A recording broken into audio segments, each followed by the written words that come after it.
Hi friends, car வாங்க போகிறீங்களா? அது யூஸ்டு காசாக வாங்க. இந்த வீடியோ உங்களுக்கு தான். யூஸ்டு காசில் 7 சீட்டர் தேர்ந்தெடுக்கக்கூடாது. அது வந்து உங்களோட ஃப்ரெண்டு இல்லை நெய்பர்ஹுட் பக்கத்தில் யாரும் விற்றீங்கன்னா அதை நீங்கள் வாங்கினீங்கன்னா உங்களுக்கு பிரயோஜனமாக இருக்கும்.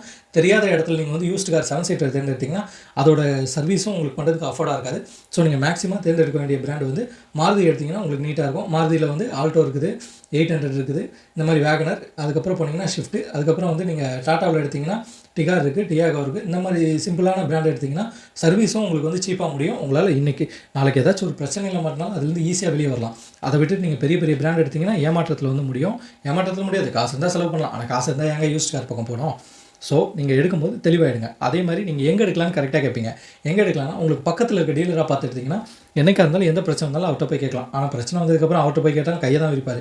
ஸோ எனக்கு தெரிஞ்ச ஒரு பிராண்ட் இருக்குது. அந்த பிராண்டு நேம் சொல்ல முடியாது, பட் ஆனால் அவங்க நிறைய குவாலிட்டி செக்லாம் பண்ணுறாங்க. பர்ஃபெக்டாக இருக்கும். வெளியே 50 ரூபாய்க்கு விற்கிறாங்கன்னா அவங்கக்கிட்ட வந்து ₹1 இருக்கும். ஸோ அந்த பிராண்டு தான். அவங்கக்கிட்ட போய் நீங்கள் செக் பண்ணி பாருங்கள். ஆனால் போகும்போது மெக்கானிக்கை கூப்பிட்டு போங்க. மெக்கானிக்கை கூப்பிட்டு போனால் நீங்களும் நாலேஜபிள் ஆயிருங்க. கார் எடுக்கிறது எப்படின்னு யூடியூப்பில் சர்ச் பண்ணி நிறைய வீடியோஸ் பார்த்து டெவலப் ஆயிருங்க. ஃபஸ்ட்டு வந்து நீங்கள் கார் எடுக்க போகிறீங்கன்னா அந்த காரை வந்து நீங்கள் ஓட்டி பாருங்கள். நீங்கள் ஓட்டி பார்த்துட்டு ஸ்டேரிங்லாம் எப்படி இருக்குது, பிரேக்கிங் எப்படி இருக்குது, கிளச் எப்படி இருக்குது, கியர் எப்படி இருக்குது, எல்லா லைட்டும் எரியுதா, எல்லா சிஸ்டமும் ஒர்க் ஆகுதா, ஏசி நல்லா கூலிங் வருதா, இதெல்லாம் பார்த்துடுங்க. ஏசியில் வந்து சின்னதாக ஒரு வேலை தான். நீங்களே கேஸ் ஏற்றினா ரெடி ஆகிடும்னு சொல்லுவாங்க, நம்பிடாதீங்க. கேஸ்லாம் இல்லை, ஏசி கேஸ் கட்டே போயிருக்கோம், மோட்டரே போயிருக்கோம். அதெல்லாம் செலவு பண்ணும்போது ரேட் அதிகமாக வரும். நம்ம எதுக்கு தேவையில்லாமல் செலவு பண்ணோம். டயர் வந்து 75% இருப்பாங்க. கிட்ட போய் பார்த்தீங்கன்னா நான் நக்கிற மாதிரி இருக்கும் டயர் வழுக்கையா. அதை நம்ம ஏமாறக்கூடாது.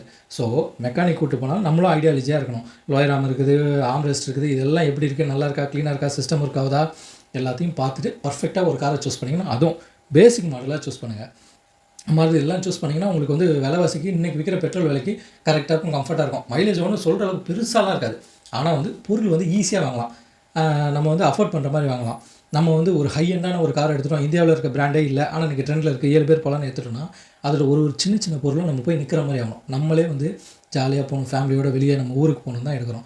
ஆனால் எடுத்துகிட்டு ஏங்க இப்படி உட்காந்துட்ருக்கணும், அதெல்லாம் தேவையில்லை. ஸோ கார் எடுக்கணும்னு முடிவு பண்ணிங்கன்னா கரெக்டாக பார்த்து கரெக்டான லோ பட்ஜெட்டில் இருக்க கொஞ்சம் அமௌண்ட் ஹை ஆனாலும் பரவாயில்ல அந்த காரை சூஸ் பண்ணி வாங்கினீங்கன்னா உங்களுக்கு வந்து சிறப்பான காராக அமையும். ஓகே, நீங்கள் கார் எடுத்திங்கன்னா எனக்கு ஒரு ரவுண்டு கொடுங்க. அடுத்த வீடியோவில் பார்க்கலாம் ஃப்ரெண்ட்ஸ். பாய்.